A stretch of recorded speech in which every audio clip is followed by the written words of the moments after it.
सुस्वागतम. ठरलं तर मग मालिकेच्या आजच्या भागामध्ये आपण पाहणार आहोत की आता अर्जुन हा सायलीला घेऊन हॉस्पिटलमध्ये गेलेला असतो. कल्पना म्हणते की आता सायलीची कशी कशी काळजी घ्यायला पाहिजे ते ठरवावं लागेल. तेव्हा पूर्णा आजी म्हणते की अर्जुन हा हॉस्पिटलमधून घरी येईल आणि तो तुला सांगेल की सायलीला पित्त झालंय, मग तुझा चेहरा पडेल. तेवढ्यात अर्जुन हा सायलीला घेऊन दरवाज्यात येतो तर विमल म्हणते ते बघा आले अर्जुन दादा. तर पुढे कल्पना म्हणते की अरे काय झालं अर्जुन.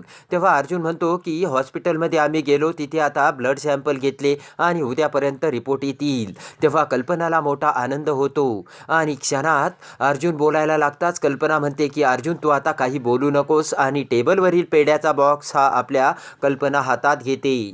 त्यानंतर एक एक पेढा अर्जुन आणि सायलीला देत कल्पना म्हणते की तुमच्या दोघांचं खूप खूप अभिनंदन. सायली म्हणते की आई अभिनंदन आणि कशासाठी. तेव्हा कल्पना म्हणते की तुम्ही दोघं आईबाबा होणार आहात. ते ऐकताच अर्जुन हा मोठे डोळे करून सायलीकडे तर सायली अर्जुनकडे बघू लागते. हसतच कल्पना म्हणते की माझं खूप दिवसापासूनचं स्वप्न पूर्ण होणार आहे. अर्जुन म्हणतो की मम्मा आत्ताच तू एवढा तर्क करू नकोस, उद्या रिपोर्ट येतील मग कळेल काय खरं आहे काय आहे ते.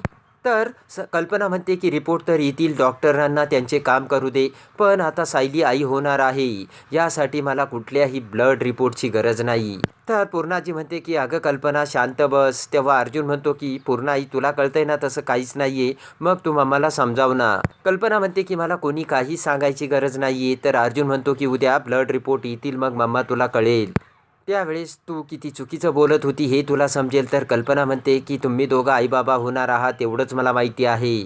इकडे आता नागराज आणि तन्वी त्यांच्या रूममध्ये बोलत असताना तन्वी म्हणते की तो माझा खोटा बाप जरी असला तरी बापच आहे ना. तेवढ्यात सुमन दरवाजात येऊन तन्वीचे ते बोलणे ऐकते आणि पुढे येत म्हणते काय म्हणाली तन्वी, तूच खोटा बाप असला तरी तो बापच आहे.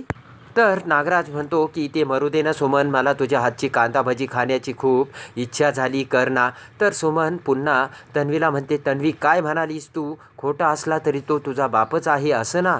तर सुमन म्हणते म्हणजे काय म्हणायचं तन्वी तुला. तर नागराज म्हणतो की खरा नवरा असला तरी खोट्या बापाचं काय करायचं मला असे ती म्हणत होती. इकडे आता रागाने सायली ही तिच्या बेडरूममध्ये येते. पाठीमागे अर्जुनही येतो. सायली म्हणते सर हे काय होऊन बसलं, आता मी प्रेग्नंट आहे हे आईच्या मनातील गैरसमज कसा मिटवायचा.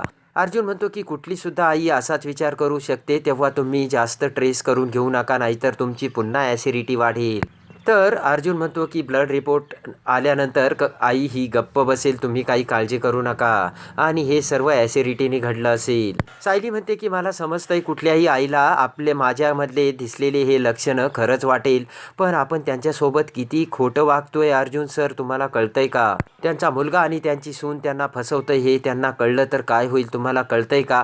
त्यांचा मुलगा बायको बायको म्हणून त्यांना फसवतोय हे कळल्यानंतर त्यांची काय अवस्था होईल. इकडे आता तन्वी ही सुमनला समजावू लागते आणि म्हणते की माझी एक मैत्रीण आहे पल्लवी नावाची, तिचे बाबा दररोज दारू पिऊन येतात. तेव्हा ती म्हणते की माझे हे खरे बाबाच नाहीये कारण ते तिला दररोज मारतात.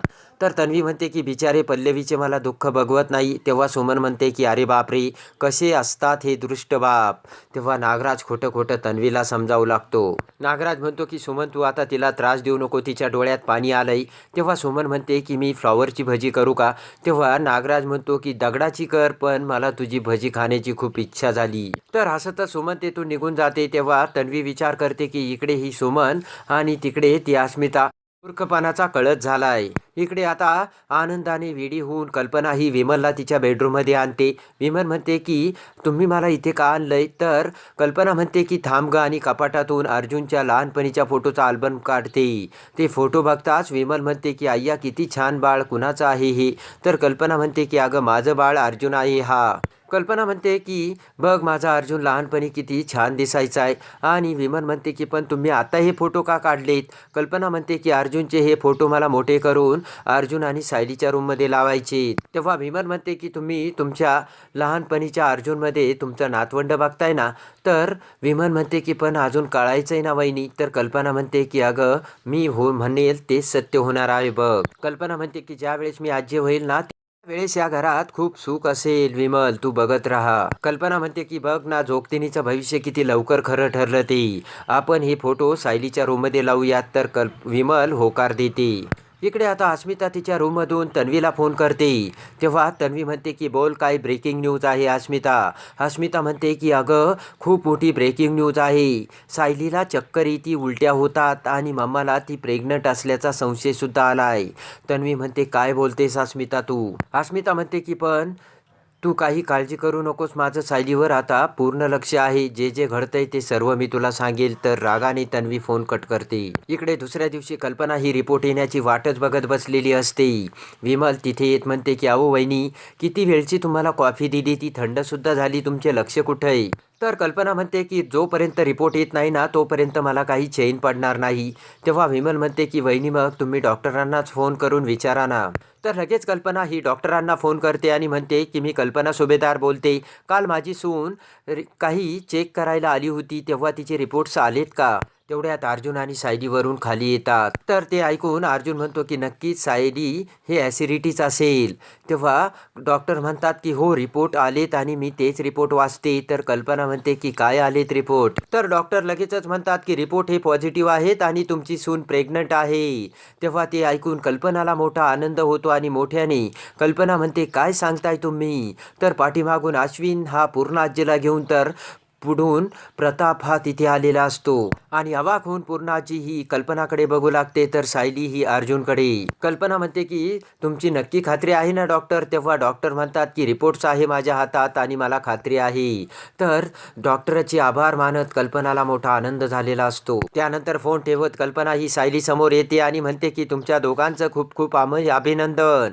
सायली तुझे रिपोर्ट्स आलेत आणि तू प्रेग्नंट आहे.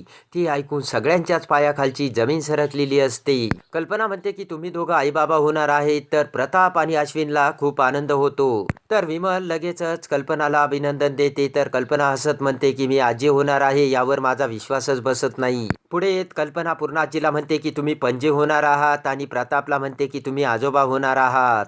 तेवढ्यात हात वर करून मोठ्याने ओरडत अश्विन म्हणतो की मी काका होणार आहे आणि पटकन अश्विन हा अर्जुनला मिठी मारतो. तर पुन्हा अश्विन हा अर्जुनला मिठी मारतो. तर अर्जुन विचार करतो की हे सगळं काय चाललंय आणि नक्कीच कुठे काहीतरी गडबड झाली. तर अस्मिता म्हणते की ऐकलं का पूर्णाजी, आपल्या घरात खूप मोठी गुड न्यूज आली. कल्पना म्हणते की हो ना आणि विमलला देवापुढे साखर ठेवायला सांगते. तर लगेचच कल्पना सायलीला म्हणते की सायली तू चल बरं, बस बस लवकर. आणि कल्पना सायलीला खाली बसवते. तेव्हा प्रताप पूर्णाजीला म्हणतो की कल्पनाच्या चेहऱ्यावर जो आनंद आहे ना तो माझ्यासाठी खूप अमूल्य आहे. तर इकडे पूर्णाजी विचार करते की बातमी तर खूप आनंदाची आहे, पण या मुलीचं माझ्या नातवाशी असलेलं नातं मग मला स्वीकारावं लागेल की काय. इकडे आता पूर्णाजी सुद्धा सायलीकडे येऊ लागते. तेवढ्यात अस्मिता पूर्णाजी समोर येत म्हणते की अर्जुन, मम्मा, अश्विन हे तर फक्त नाचायचेच बाकी आहेत. अस्मिता म्हणते की पण अर्जुन, सायली तुम्हा दोघांना फार आनंद झाल्यासारखा वाटत नाही आम्हाला. अस्मिता म्हणते असं का रे, कारण एखाद्याला तुमच्याकडे बघून वाटेल की तुम्ही दोघं खोटे नवरा बायको आहेत म्हणून. तर कल्पना म्हणते की अस्मिता घरात एवढंच आनंदाचं वातावरण असताना तू काय बडबडतेस. प्रताप म्हणतो की अस्मिता तुला चांगलं बोलता येत नसेल तर वाईट बोलू नकोस. तेव्हा अश्विन म्हणतो की नेहमीप्रमाणे तिला इग्नोर करू द्या, जाऊ द्या, मरू द्या. अर्जुन म्हणतो की तसं नाही आहे अस्मिताई, आम्ही पहिल्यांदाच आईबाबा होतो ना तेव्हा काय आणि कसं रिॲक्ट करायचंय तेच कळत नाही आणि म्हणून आम्ही कन्फ्यूज झालोय. प्रताप म्हणतो की पहिली वेळ आहे ना म्हणून साहजिकच भीती वाटणं शक्य आहे, पण तुम्ही काही काळजी करू नका बरं का. विमल म्हणते की सगळ्यांनाच डोहाळे कुठे लागतात, आपली सायली ताई आहे ना तसंच त्यांचं बाळ सुद्धा अगदी समजूतदार जन्माला येईल. तेव्हा सर्वांना मोठा आनंद होतो. त्यानंतर कल्पना म्हणते की बरं आता सायली भराभर अजिबात चालायचं नाही आणि जड सुद्धा काही उचलायचं नाही बरं का. कल्पना म्हणते की जास्त वर खाली सुद्धा नाही करायचं आता. तर सायली मान हलवते. तेव्हा अस्मिता म्हणते एवढंच आहे तर मग अर्जुन सायलीला खाली गेस्ट रूम मध्ये शिफ्ट करूयात ना. प्रताप म्हणतो की मस्त आयडिया आहे, पण आपण याचा विचार नंतर करूयात, पण अगोदर कल्पना तुझ्या आनंदाला आवर घाल. तेव्हा प्रताप म्हणतो की 9 महिने तू असंच आनंदाने नाचणार आहेस का कल्पना. ते ऐकून पूर्ण आजी म्हणते की प्रताप तिला अडवू नकोस, आजी होणं हे सगळ्यात मोठं सुख असतं आणि ते सुख कल्पनाला अनुभवू दे. तेव्हा कल्पनाला सुद्धा मोठा आनंद झालेला असतो. पूर्णाजी म्हणते की कल्पनाला हे सुख मनापासून उपभोगू दे, कारण तिचा तो हक्क आहे. तर आता इकडे सायली ही हॉलमध्ये असताना अचानक सायलीला आठवतं की दूध गॅसवरच राहिलं वाटतं.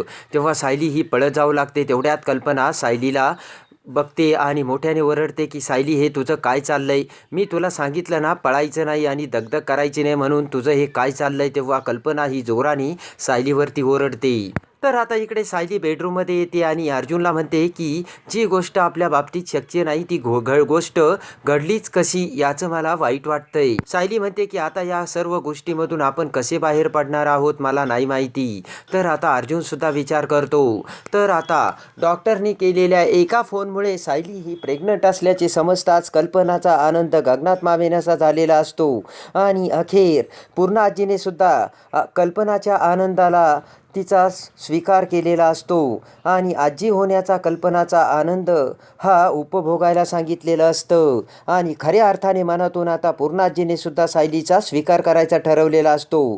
तर आता पूर्णा आजी ही सायलीचा स्वीकार कशी करते आणि खरे सत्य समोर येत पूर्णा आजी आता सायलीच ही आपली खरी नातसून असल्याचे समोर येऊन पूर्णा आजी कशी सुभेदाराच्या घरात सायलीला डोक्यावर घेऊन नाचते हे बघण्यासाठी आणि ठरलं तर मग मालिकेच्या डेली अपडेटसाठी आपल्या चॅनलला लाईक करा, सबस्क्राईब करा.